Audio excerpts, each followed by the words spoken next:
AITA for telling my fiancée to get over her dead ex-boyfriend?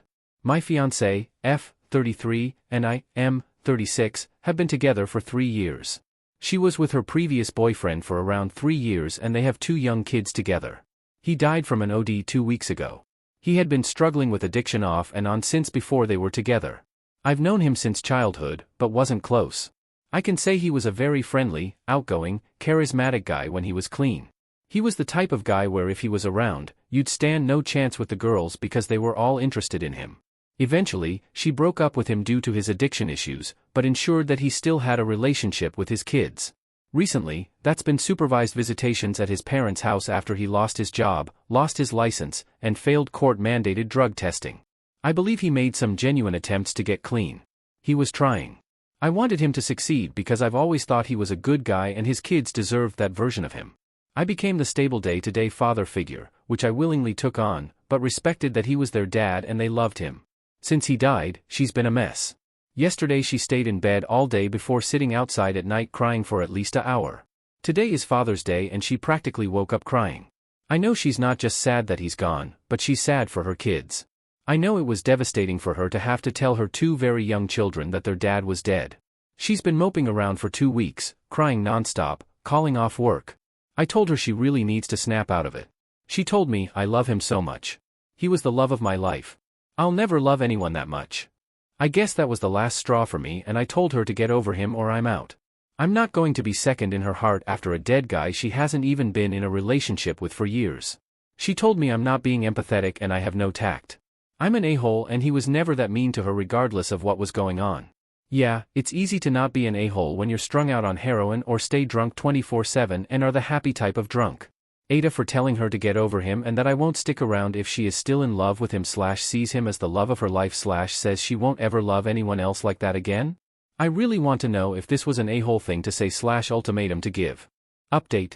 I'm shocked by the amount of responses my original post received. There are more comments and DMs than I could ever respond to. I'm still not sure if the consensus was that I was the a-hole or not, but doesn't really matter. It ended up just being more useful for me to vent in a way I didn't know I needed to. I honestly don't know if this can be a long-term relationship for me moving forward. I'm going to do my best to be understanding and supportive, to a degree. I've decided to try to help her connect with a grief counselor and maybe a therapist in general and see how willing she is to work through all of this. I hope she is willing for herself and her kids. I also don't expect her to get over everything overnight, but she's going to have to work with me to try to function a little bit. If she continues to behave the way she does about his death without making any efforts to help herself deal with it, I won't sit around forever. I calmly asked her if she meant what she said about him being the love of her life and being in love with him, present tense. I need to know because that's only fair to me. If it's the truth then I need to slow this thing down. I didn't say end it, just slow down. I can accept that she can't change how she feels, but I at least deserve for her to be honest with me. She said she loves me, but her love for him is different. She's never felt love so intensely.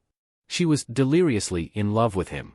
She's never felt that way for any other man, before or since, and she can't guarantee that she ever will again. He will always be her number one and she knows how crazy that sounds given all of his problems. She said maybe being with him and dealing with his issues and the heartbreak has made her heart closed off now. She doesn't think she will ever feel as happy as she felt at her peak happiness with him when everything was good. They were supposed to get married. The person she experienced the most intimate things in life with is dead.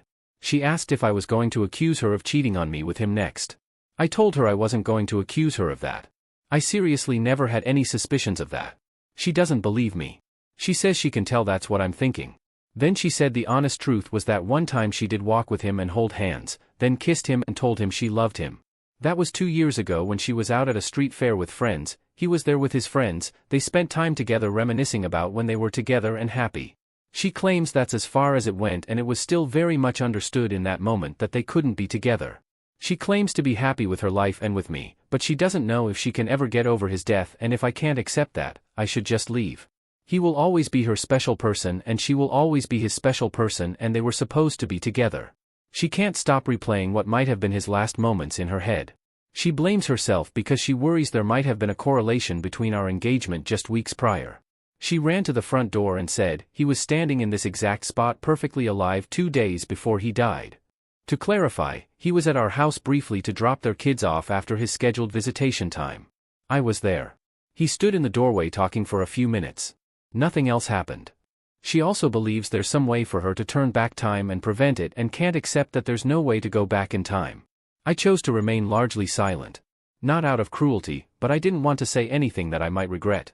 I spoke out of anger last time and I couldn't quite find the right way to say anything nice or comforting, so I remained largely silent as she let all of this out. I told her I appreciated her honesty. I'm very hurt by what she said. It makes me feel like shit. It makes me hate this guy. Yeah, I feel jealous, I can admit it. However, I don't think it's an appropriate time to make any major decisions. As someone who cares for her, I just want to see her be well right now.